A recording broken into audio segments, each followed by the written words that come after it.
record. There we go. Hi everybody. Okay, my name is Josie and I live in Italy, and this isn't the first time I'm doing a video. I used to do videos way back when. I think my last video was in 2019, and I already, was not doing very many videos in the last couple of years. So, but I was doing mixed media videos, so a lot of arts and crafts and recycling things, especially recycling. So, but before I did find out about mixed media on YouTube, I was really into patchwork. So, and I got back into it again. So I trunked mixed media, and which was the reason why too I wasn't really doing much videos, because I really got into sewing.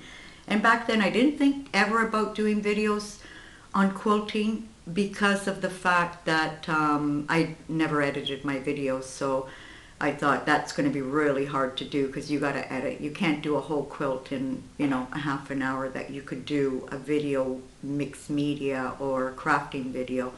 Anyways, yeah, I didn't know how to, and I still don't know how to edit, but one of my kids are going to help me in the future. But this video, it doesn't have to be edited. Hopefully it doesn't have to be, because I'm just going to show you the quilts that are ready to be quilted. Now, this morning, this is the fourth time I'm doing a video, because this morning I did try to do a video of, and I mixed everything up, works in progress that are still in pieces, some things that are ready to be quilted, my painting fabrics, which if this video doesn't get too long, that's what I'm going to show you, my complete ones that are ready to be quilted, and all the painting fabrics that I have done. If not, we're going to do a whole separate video on that. And I'm going to do a whole separate video on little projects that I have, cushion covers, and the works in progress that I have. And maybe the things that I do want to do in the future that I know what I want to do. Maybe not I know what to do, because I'm indecisive. I have fabric and I haven't used it yet because I'm not sure what kind of quilt I want to make for them. So let's get started. I'll have a sip of coffee. And yeah, the video got too long this morning, way too long. It's more than an hour. And like I said, I never got anything really completely done. So the one behind me, I have things hanging on. This is my armoire. We're in my bedroom. It's my favorite place to sew. So this one here, I got the color inspiration from a video I saw a long time ago, but you guys, I tried to look for her. She never did show this video, but she has it in her backdrop of her videos, and it was just beautiful. Hers were done with all different types of batiks, but the colors were more or less these turquoise, blues, browns, and ivories, and she had the center like this done in ivory too, and then it came out. So this is one of my most completed quilts, because it is all quilted and it has the binding on it. It's just, I'm continuing on the quilting, because I realized that I wanted to, do more quilting on it. So yeah, I'm doing that even with the binding already on. It doesn't matter. This is another complete quilt that I have. This was made for my husband.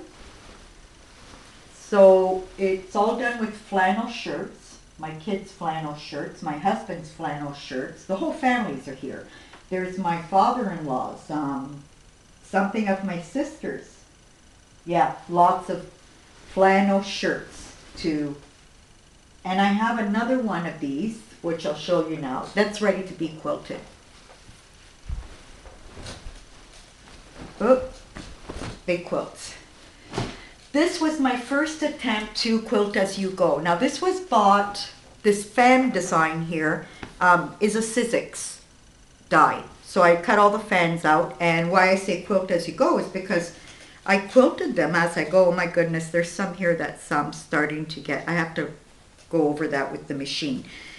So, but the problem is with my first, ever quilt as you go, the back is still like this. So I found the solution of making strips, and I'm going to sew them on by hand in the back. I have lots of this burgundy fabric, so I'm going to do it with that. And yeah, it'll look nice too with all those burgundy strips running through it. And for here where the binding is already attached, I'm just going to take out those few stitches. Before doing that, I'll reinforce before and after. Slip the strip of fabric that I'm going to do in it, and then continue sewing it by hand. So yeah, I want to fix the backing of this. I did it so quickly. I was so excited. And then I looked at the back and I go, no, that's not the way it's supposed to be. Yeah, I got the baiting showing here, everything. And once I do that, I'm even wondering to continue a little bit more of quilting on this one as well too. I really like, oh, by the way, this is big stitch quilting. I have done quilting with normal thread, small jobs, little blankets, but back then I wasn't that experienced. Now I'm getting more experience, and I do want to tackle again getting back to quilting with, you know, normal quilting thread, which would be much more finer thread. This is probably one of my oldest projects that I never got quilted. And the reason being here is because I do want to make it bigger, and I can make it bigger. It's like a crib size. This was inspired in a book that I have from Debbie Mum, because lots of my books are Debbie Mum, Tilda. In the older days because I bought books recently, but my older books, which I have lots of, are like Kim Deely. There's Thimbleberries, which would be Lynette. I think her name is Lynette Jensen. Debbie Mum, a lot of Debbie Mum, Teresa Cockwick. The ones that were more popular in, you know, the early 2000s. And this was in one of Debbie Mum's book. And she had little Scottish dogs appliqued on top of this.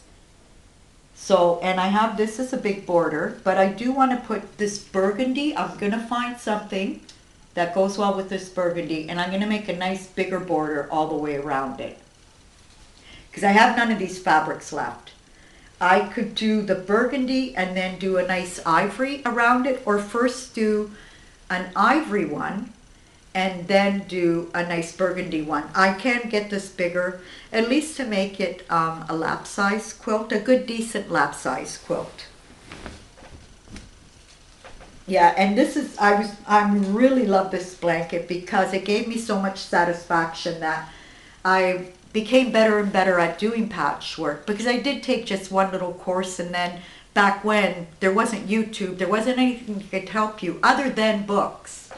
So yeah, lots that I've learned, I basically learned on my own up until I stopped doing it. And then when I got back to doing it, there was YouTube. So that's helped a lot too. So much inspiration out there. This is another oldie that I have to get quilted as well. This is a nice lap size. It's browns and pinks. I love these colors. Yeah. I love the browns in it as well too. Beautiful. These back when I used to buy here in a local store, which there's only one store left in our town that sells, no, two stores, sorry. But this one was a dear friend of mine, is a dear friend of mine, and I used to go to her store a lot and hang out. And back when she started bringing these molded fabrics, and they're gorgeous.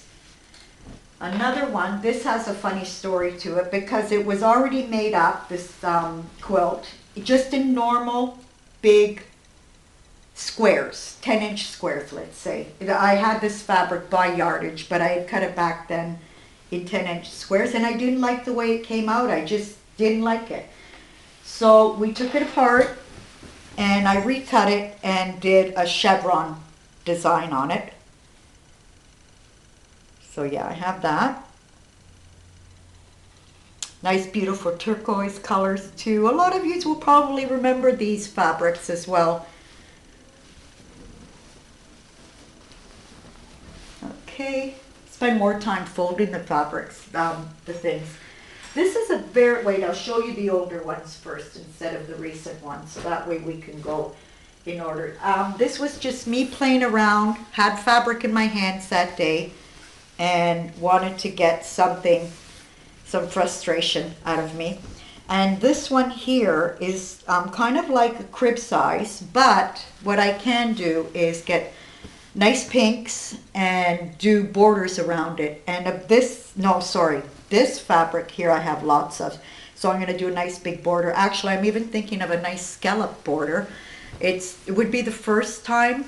No, I made a little blanket with scalloped edges. So this would be the second time I try it out. And yeah, I think when you have nice big floral borders, a nice scallop border looks really nice, especially when the quilt really doesn't have anything much to it. Like it's got the chevron in the middle. Yeah, it's nice, but it needs like something more. This was my first attempt to crumb quilting, but I didn't really like the way it came out. So I'm trying to come up with ideas and of not trying to take it apart.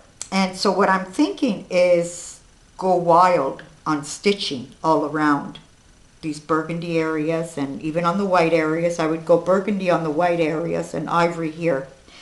And just find something that would look really nice all around these edges and quilt it to pieces. I think that's the only way I can salvage this. It's got no border on it, nothing. It's pretty big on its own. So this, once it's quilted, it will be just closed up the way it is. Next, this one here was made quite a while ago. It was one of my first string quilts as well too. You know, when you have a whole bunch of strips left over of all different sizes. And yeah, so, and I had all these pastel colors, beautiful pastels. These were all pieces that were left over, and I did this scrappy quilt. Now, it's not that big. It's actually a square, and I'm thinking of making it nice and big where I could use these on them as a border. So it would be a nice big fat white border with these granny flowers around it, which most of these fabrics are in here as well too. And because I made a whole bunch of these and I don't know what to do with them. I don't want to start a big blanket. I have something already made with these that's at half a point. So when I show all the stuff that is in working progress, that isn't close to being quilted, I'm going to show you guys that. So that's another one that I want to get quilted. So that one is actually a work in progress because I do have to add the borders. And on the yellow one as well too, I want to add borders. As the rest of them, they're pretty much complete. They just need to be quilted. Oh, except for another one. Yeah. This one here, I had a fun day. Just all, I think they call this a race quilt. I can't remember. You know, all those 2.5 inch strips of nice fabric. Some of them I had to put in myself because the jelly roll for me wasn't enough to make it big enough for me. So I added some of my own colors in here, the things that I had that would go well. And I went on these darker greens as well too. Love the colors in this one. Nice and summery. And this one here is to be quilted as well. It's exactly like the other one. And I still have enough flannel to do at least another 2 quilts.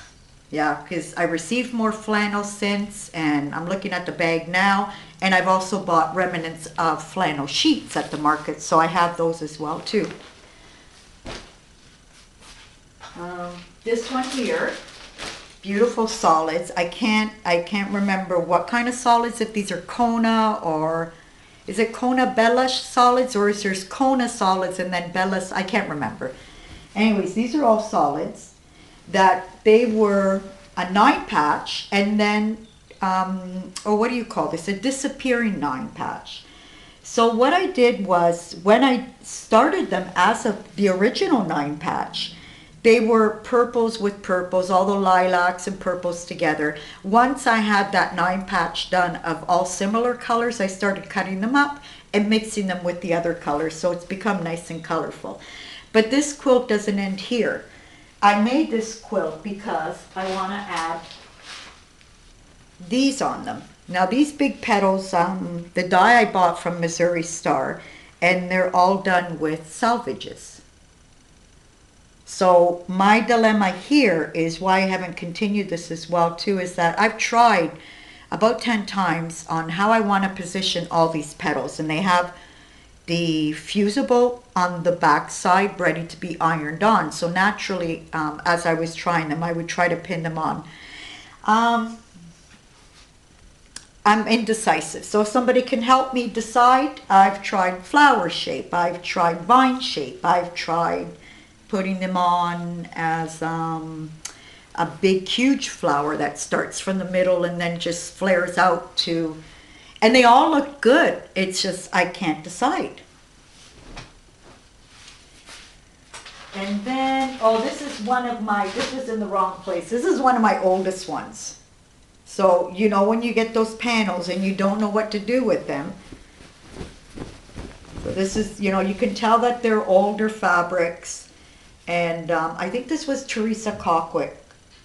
I can't remember what her name was or pronounce it. So yeah, some of these, really nice. Am I showing you the right side? Yes, I am.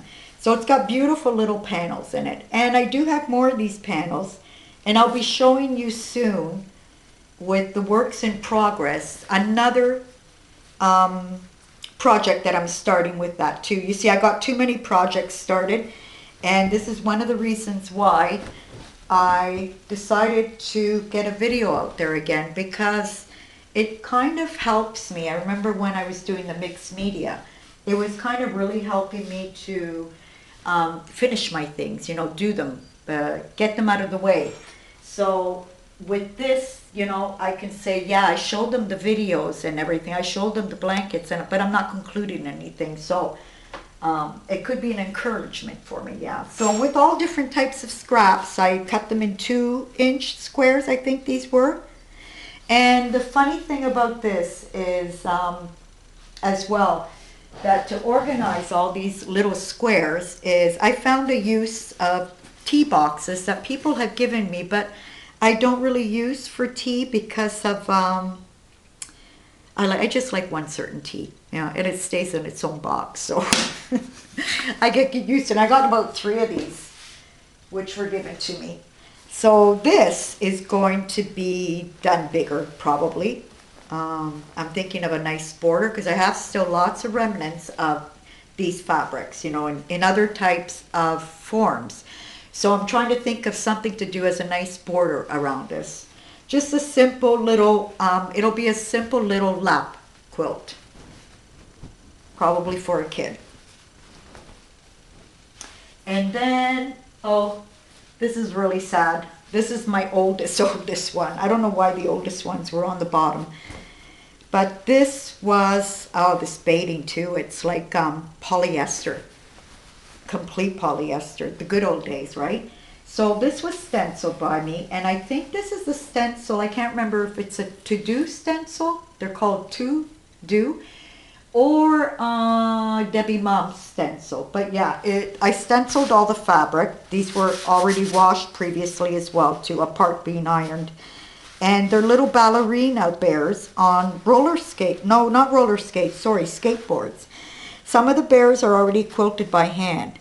But then I tried the attempt of machine quilting, and it really didn't work out. Like, I don't know if it was the baiting or what it was, but I have to figure out a way to fix this. Even if I give it to my granddaughter and, you know, she can have it in her playroom and just keep her warm when she wants to. I don't know. I have to see if I could get this together. This is a real shame because it came out so nice too. I even stenciled this fabric here with little strips of green to break it up a bit with the, and you know, you could see that these are my first attempts to patchwork. Look at the way these squares cut off. My measuring. Okay, what else did I want to show you? Yes, the last two These are actually the last two that I've done. Where is it? Here it is. Sorry, you guys. So I have this one, which has, this is a big blanket, and I even have the backing and the bedding. So this is the backing. Beautiful fabric. I don't know what's it from. And this is the quilt. I think I got my inspiration here from Missouri Star Quilt. And it's just like type of like a chandelier quilt. I don't even think it's that. But anyways, with the remnants, I did the borders with all little tiny pieces as well too. I just did them as I pleased, all different ones, little windmills, little flying geese, little squares. It's really cute. And all these fabrics are, most of them are the William Morrison collection. And a lot of them I've put in myself. They were already blues that I had. Can you tell that blue is one of my favorite colors? Blue, well, it's one of my favorite colors. My actual favorite color is green. And this is the last one that I put together that needs to be quilted. And I have also for this, I even have the backing ready for it. So this was, now this fabric was with another pattern. The blanket was completely different. My friend did it. She completed hers the way the pattern was. I didn't. It was too hard for me. So with that same fabric, I cut a whole bunch of half X's and added more fabrics because it wouldn't have come out this big. This is a nice big one. This is a good double size blanket. And yeah, this needs to be quilted as well. And the borders, I just put different fabrics on the border here, just to use it up, get it out of the way. Yeah, these were beautiful fabrics back then too. They were in a collection that I probably even lost the pattern. I probably even threw it out. So I think that's it for quilts that have to be quilted. Yes, so like I said, my name is, oops, sorry. Oh, wrong chair. I'm a pretty noisy one. So yeah, oh gosh. In my next video, I'll be showing you all the stuff that I have started, like they're cut in pieces and everything, what I can show you. That's almost finished. The only thing that I did want to show you and end this video is what I do with all the pockets that came from the flannel shirts and pockets that come also from jeans, because I save everything. Everything's cut up. I even have a jean blanket going on. So I had this really sturdy box and I glued, everything's glued on, even the felt on the inside. And I glued the shirts. Let me see if you guys can see this better. Okay, so this is the shirt pocket here and this is the jean pocket. So I actually have two little pockets on each side, and it's a great organizer for my desk, or I just take it with me when I have to quilt, because I have everything in here too. My marking pens, little rulers, and if there's any type of stencil that I need, it'll be in here, and the crochet thread that I use for quilting. Yeah, so I get really good use of all these little pockets as well too, especially for small stuff that you kind of lose, you know. So yeah, this is, and I have a bigger one. It's a nice, because when I find these nice sturdy boxes, I put them away. I have another bigger one that I do want to do in the same method. And I don't know, use it for something that I can organize with. So yeah, I love to recycle. So thank you to everybody for watching, and I'm hoping that you'll continue following. I'm hoping that I'll continue doing videos. And so the next video, I'll be showing you all my stuff ready to be sewn. Until the next time, bye-bye.